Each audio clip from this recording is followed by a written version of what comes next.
मंजिलें उन्हीं को मिलती है जिनके सपनों में जान होती है, पंखों से कुछ नहीं होता, हौसलों से उड़ान होती है। हेलो एवरीवन, मैं अंकिता चौधरी स्वागत करती हूँ आप सबका हमारे चैनल इकोनॉमिक्स एकेडमी में। जैसे कि आप लोग जानते हैं, हमने ओसीएम का चैप्टर 3 एसएसआई इसको स्टार्ट किया है। इसका ऑलरेडी मैंने 3 लेक्चर अपलोड कर दिया है। जिन्होंने नहीं देखा है वो जाकर चेक करें, और जिन्होंने सब्सक्राइब नहीं किया अभी तक हमारे चैनल को सब्सक्राइब करें। आज क्या हम एक्सप्लोर करेंगे? आज हम एक्सप्लोर करेंगे steps in setting up SSI. SSI का मतलब क्या होता है? Small scale industry. इसको कैसे स्टेप सेट किया जाता है, उसका स्टेप्स को हम लोग आज एक्सप्लोर करने वाले। तो चलिए स्टार्ट करते हैं। Steps in setting up SSI. अभी ये स्टेप्स मतलब क्या होता है? कौन कौन से स्टेप्स पहले लेना चाहिए, ये बिजनेस स्टार्ट करने के लिए हमें क्या क्या प्रोसीजर लगता है, ये सारी चीजें बताएंगे। मतलब प्रोसीजर क्या है? तो पहला है इसका decision of business area.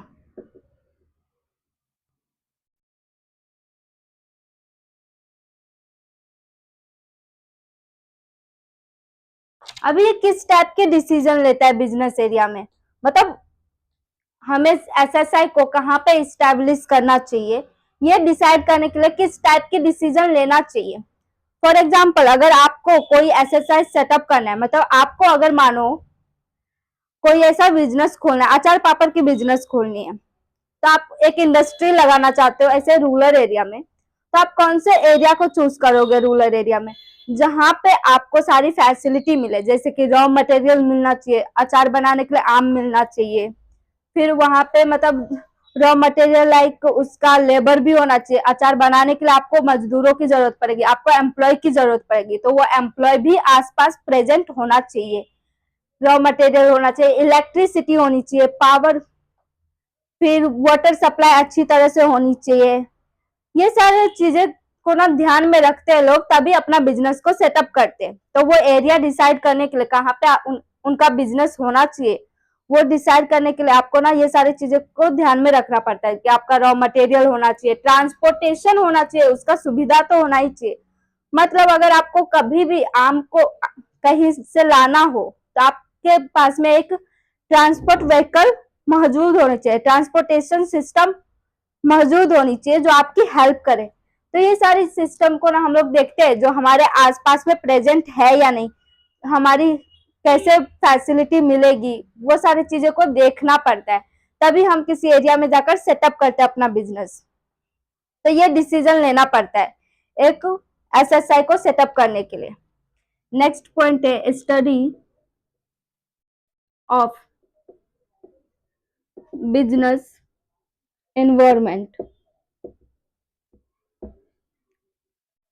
Environment का मतलब क्या होता है? आसपास का वातावरण नहीं। बिजनेस एनवायरमेंट का मतलब होता है कि बिजनेस से रिलेटेड जो भी चीजें है उसकी एनवायरमेंट कैसे है। मानो कि मेरा कोई ऐसा मतलब आईटी सेक्टर है, फॉर एग्जांपल अगर मेरा कोई आईटी सेक्टर है तो मुझे पता होना चाहिए आईटी सेक्टर में किस टाइप की एनवायरमेंट है, मतलब किस टाइप की टेक्नोलॉजी अभी ज्यादा चल रही है, कौन कौन से अपडेट आई है, कौन कौन से अपडेट वाली मशीनरी आई है, या फिर कौन कौन से आउटडेटेड हो गई है टेक्नोलॉजी। ये सारी चीजें का नॉलेज होनी चाहिए, ये सारी चीजों का इन्वायरमेंट मुझे पता होनी चाहिए, उसको स्टडी करना पड़ता है। अगर मेरा आईटी सेक्टर है तो मुझे पता होनी चाहिए कि टेक्नोलॉजी पॉलिसी क्या है मेरे बिजनेस में, इकोनॉमिकल पॉलिसी क्या है। इकोनॉमिकल पॉलिसी मतलब इको पैसे से रिलेटेड, या फिर कोई ऐसी पॉलिसी जो गवर्नमेंट बनाती है बहुत सारे सर्विस सेक्टर के लिए, ये सारे पॉलिसी के बारे में पता होनी चाहिए। फिर मुझे ये भी पता होनी चाहिए कि अगर मैं आईटी सेक्टर ला रही हूँ तो मुझे कितना ज्यादा मतलब लाइसेंस लेनी पड़ेगी, किस जगह पे रजिस्ट्रेशन कराना पड़ेगा, ये सारे पॉलिसी का इन्वायरमेंट, मतलब ये सारे पॉलिसी जो है ये कैसे चल रहा है, कैसे होना चाहिए, ये सारे तरीका मुझे पता होनी चाहिए। एक एसएसआई को स्टैब्लिश करने के लिए, एक एसएसआई को दुनिया में लाने के लिए मुझे ये सारी चीजें पता होनी चाहिए। तो इस पे स्टडी करना पड़ता है पहले, फिर हम डिसाइड करते हैं।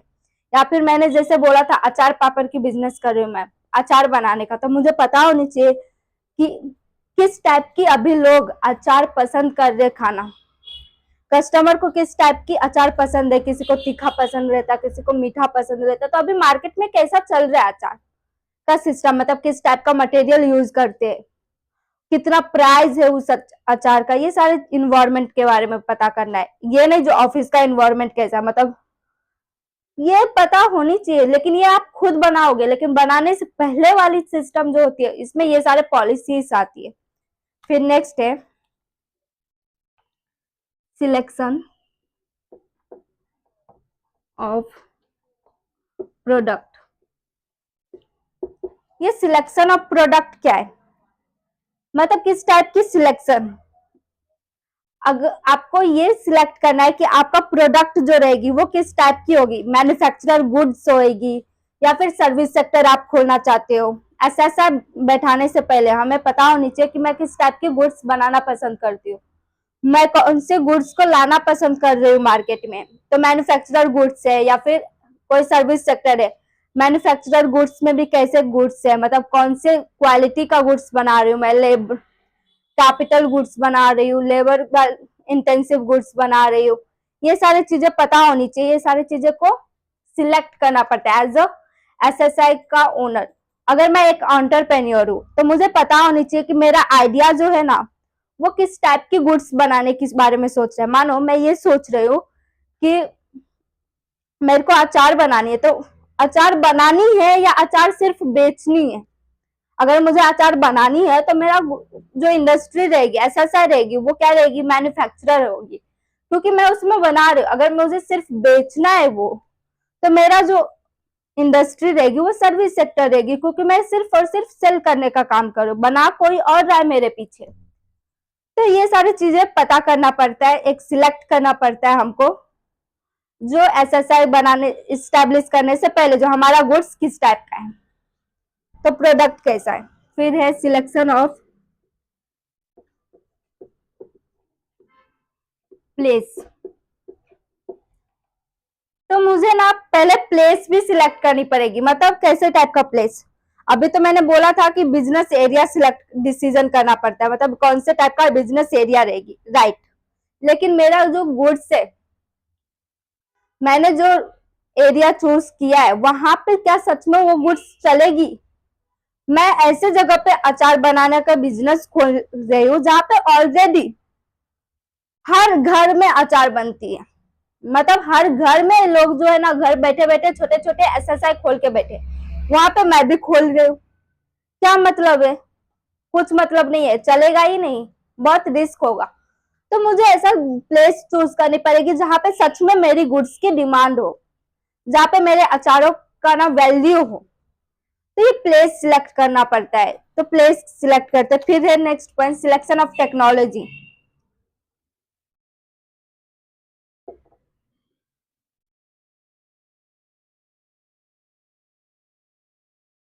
सिलेक्शन ऑफ टेक्नोलॉजी मतलब किस टाइप की टेक्नोलॉजी एसएसआई यूज करेगी।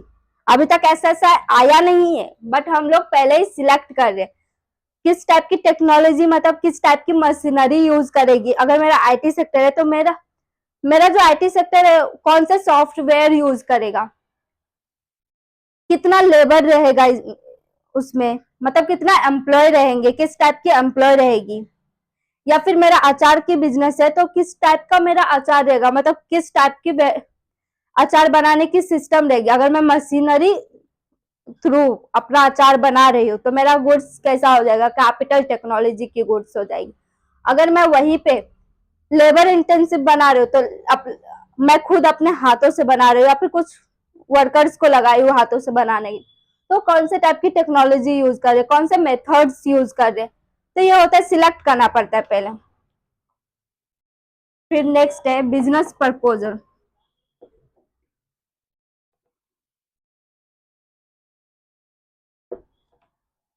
बिजनेस प्रपोजल, लेकिन आप लोग बोलोगे कैसे टाइप का बिजनेस प्रपोजल, पहले तो हमने बिजनेस अभी स्टार्ट ही नहीं किया तो प्रपोजल कैसे किसी और को दे सकते, ऐसा नहीं होता।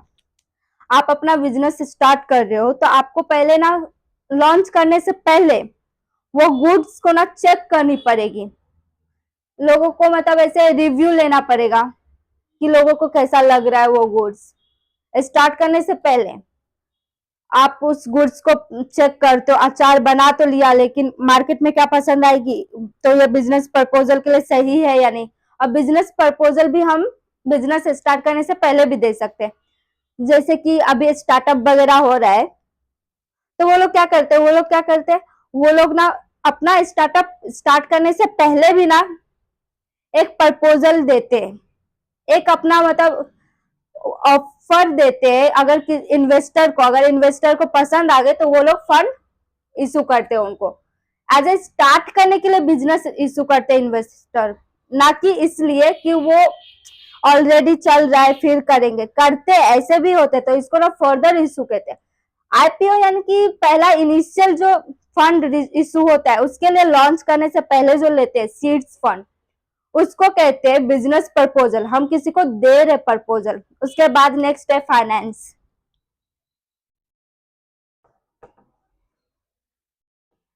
फाइनेंस, अभी मुझे ये फाइनेंस तो बहुत ही इंपॉर्टेंट चीज होती है एसएसआई क्या कोई भी बिजनेस के लिए। फाइनेंस मेरा कितना है, मतलब मेरा बजट कितना है, क्या मैं एसएसआई में फिट हो रही हूँ, ये सारी चीजें चेक करने के लिए, ये सारी चीजें चेक करना पड़ता है कि आपके पास में कैपिटल कितना है इन्वेस्ट करने के लिए, आपके पास में क्या उतना फाइनेंस है जितना आपको अचार पापड़ के बिजनेस में लगेगा। ये सारी चीजें को चेक करनी पड़ती है हमको, फिर हम अपना एसएसआई को स्टेब्लिश करते हैं और रजिस्टर करते हैं। रजिस्ट्रेशन नेक्स्ट पॉइंट है।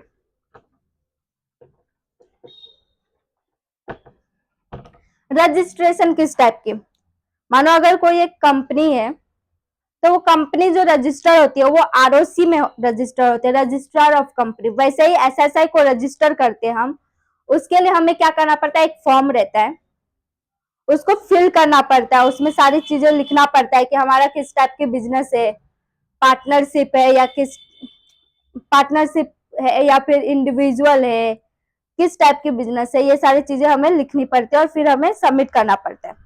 तो ये रजिस्ट्रेशन हमारे कंपनी का करना पड़ता है। तो ये हो गया रजिस्ट्रेशन। फिर नेक्स्ट है अरेंजमेंट ऑफ गुड।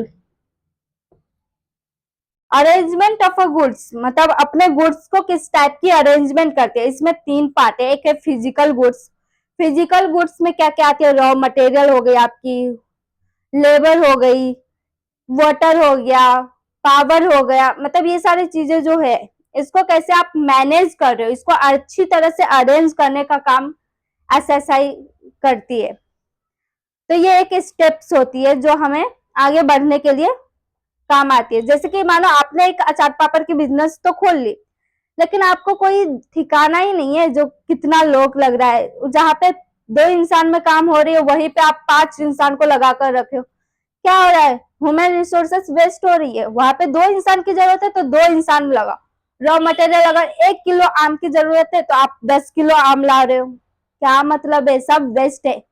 तो ये सारे अच्छी तरह से अरेंज करने के लिए जो प्रोसीजर रहते हैं वो सारे स्टेप्स उठाती है एसएसआई।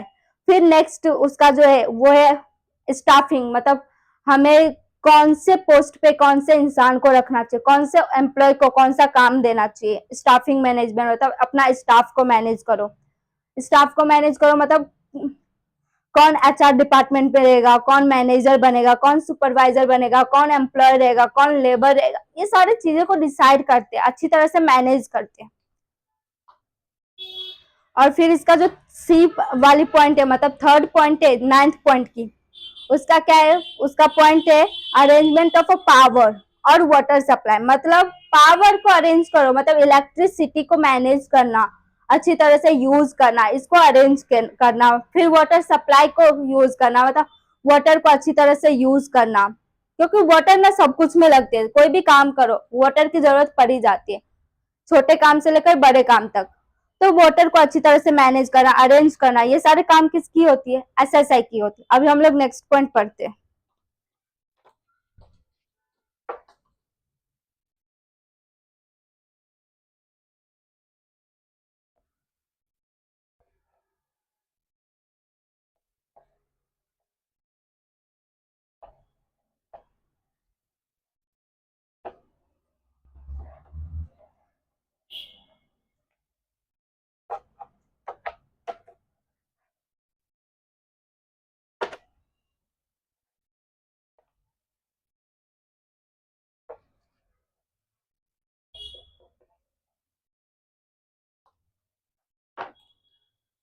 अभी नेक्स्ट पॉइंट है प्रोडक्शन ऑफ प्रोडक्ट और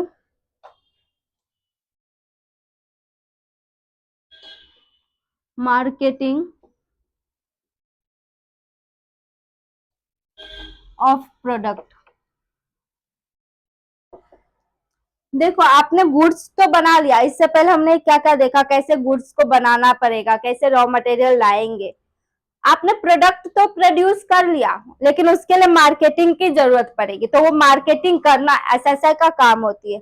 अगर आपका गुड्स लोग जानेंगे नहीं तो बिकेगा नहीं। सिंपल फंडा है आपका गुड्स बेचने का, जब तक लोग जानेगा नहीं आपका गुड्स खरीदेगा नहीं कोई। तो लोगों को पता होनी चाहिए आपकी गुड्स किस टाइप की है, आपकी गुड्स कौन से चीज में यूज होता है। तो ये मार्केटिंग के थ्रू होता है, तो एडवर्टाइजमेंट करना, तो ये सारे काम कौन करता है, एसएसआई करती है। तो अपने गुड्स को प्रोड्यूस करना और उसका मार्केटिंग करना, ये भी एक स्टेप है गुड को बेचने का। अभी नेक्स्ट है रिव्यू और फीडबैक फॉर फ्यूचर चेंजेस। फिर आपको ना जब आप गुड्स को बेच दे तो मार्केटिंग होती है, तो ऑफकोर्स आपकी गुड्स बिकता है उसमें। तो अगर आपका गुड्स बिक रहा है तो आपको ना फिर बाद में कस्टमर्स की फीडबैक लेनी पड़ेगी कि आपकी गुड्स मार्केट में किस टाइप के, कितने कस्टमर को पसंद आ रही है, और उस कस्टमर लोगों को आपके अचार में, अचार की बिजनेस कर रहे थे ना हम लोग, तो अचार में क्या चेंजेस चाहिए, ये सारी चीजें आपको लेनी पड़ेगी एज अ फीडबैक। आप कस्टमर से अपना फीडबैक ले सकते हो। तो पहले आपको रिव्यू लेने पड़ेगी जो कस्टमर को कैसे पसंद आ रही है। फिर आपको ये पता करना पड़ेगा जो कस्टमर को क्यों नहीं पसंद आ रही है मेरी गुड्स, मेरे अचार में क्या गड़बड़ उनको लग रही है। तो आप जब फीडबैक लेते हो तो आपको पता चलती है। तो ये सब आप क्यों करते हो, फीडबैक क्यों लेते हो, फॉर अ फ्यूचर चेंज। मतलब आप फिर फ्यूचर में क्या करोगे, वो मटेरियल में वो सारी चीजें को ऐड करोगे जैसे कस्टमर को पसंद है। इनोवेशन करना जरूरी है, अगर इनोवेशन नहीं किया तो आपकी कंपनी डूब गई। देखो जैसे कि पहला नोकिया का फोन था, वो नोकिया का फोन अब बहुत अच्छी थी उस टाइम पे, लेकिन धीरे धीरे मार्केट में ऐसे फोन्स आती गई, अभी देखो आईफोन भी आ गए। तो ये सारे जो मटेरियल है ना चेंज होती गई, और कस्टमर को अपना जो प्रेफरेंस रहता है ना वो ना दूसरे चीजों में नजर आती गई। दूसरे कंपनी ने तो अपनी गुड्स को चेंजेस करते गए। मतलब सैमसंग भी बहुत पहले जो कंपनी था वो बहुत ही अजीब मोबाइल देता था, मतलब पुराने जमाने के टाइप का उनका मोबाइल थी, लेकिन उन्होंने समय के साथ अपने अंदर में ना चेंजेस लाया, तो वो कंपनी चल रही है अभी भी। लेकिन वहीं पे वो नोकिया चाहकर भी वो चेंजेस नहीं ला पाया जो कस्टमर को चाहिए, तो नोकिया कंपनी डूब गई। तो वैसे ना आपको एसएसआई को लॉन्ग टाइम चलाने के लिए आपको ना समय के साथ चेंजेस लानी पड़ेगी अपनी गुड्स में। अगर आप अचार ही बना रहे हो ना, तो पहले देखो अचार कैसा होता था, अगर आम की बन रही है तो आम की बन रही है। अगर आम की बन रही है तो पहले भी ना गांव में जब अचार बनती थी वो दादी लोग नानी लोग अपने हाथों से यूज किया करते थे, मतलब अपने हाथों से बनाते थे, उसमें प्यार होती है। लेकिन आजकल के जमाने में ना वो प्यार कोई नहीं देखता, वो लोग क्या देखते हैं, क्या ब्रांड है उसकी, तो उस पे फोकस करते लोग। तो क्वालिटी के साथ साथ आपको जो अपने गुड्स में क्वांटिटी में चेंजेस लाना है या फिर क्वालिटी में चेंज लानी है, तो ये सारी चीजें क्वालिटी के साथ साथ प्राइस भी लोग देखते हैं। तो ये सारी चीजों को लेकर चलोगे, चेंजेस लाओगे, तभी आपकी कंपनी आगे बढ़ेगी। अभी अचार कैसा हो रहा है, अचार भी अभी ना मशीनरी थ्रू बन रही है, मशीन में अचार बन रही है, बोलो। तो ये सारे काम होती है। आप अपने कामों में चेंजेस लाओगे तो लोगों को पसंद आएगी, लोगों के हिसाब से लाओ चेंजेस, क्योंकि कस्टमर आपकी गुड्स क्यों खरीदेगा, कस्टमर को तो पसंद आनी चाहिए ना आपकी गुड्स।